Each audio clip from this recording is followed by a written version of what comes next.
నాకు ఇంకెవరి మీద కూడా వ్యక్తిగత ద్వేషం కానీ మరి వ్యక్తిగత కోపం కానీ లేదు. అనుకోని ఆ సందర్భంలో ఒక కుటుంబం మాట నేను తీయడం ఏదైతే ఉందో అది అనుకోకుండా నా నోటి నుంచి జరగడం జరిగింది.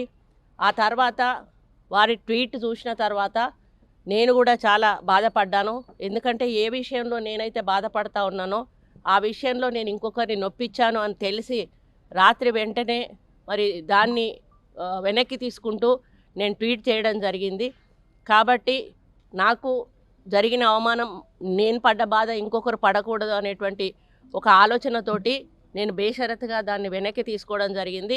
ఇప్పుడు నేను సారీ, నాకు అనిపించలేదు, ఏం మాట్లాడాను నాకు తెలియదంటే పిచ్చి పిచ్చి వాగుడు వాగేసి నరహత్య చేసేసి మర్డర్ చేసేసి సారీ నా మైండ్ బాగాలేదు లేదో నేను మర్డర్ చేసేసానంటే కుదురుతుందా?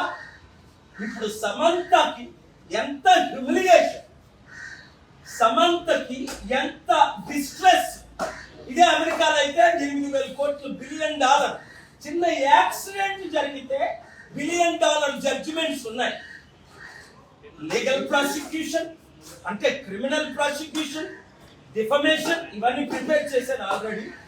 ఒక 72 గంటలు టైం ఇస్తున్నాను కొండా సురేఖ రాజీనామా చేయడానికి, లేదా రేవంత్ రెడ్డి ఆవిడ్ని కాంగ్రెస్ పార్టీ రాహుల్ గాంధీ మహిళల పట్ల ఏమైనా గౌరవం ఉంటే ఆవిడ్ని ఇమీడియట్ గా పార్టీ నుంచి పదవి నుంచి తొలగించాలి. తద్వారా ఏమవుతుంది, 50% ఉన్న మహిళలకు మేము మహిళలను గౌరవిస్తున్నామని నోటీస్ పంపించడం.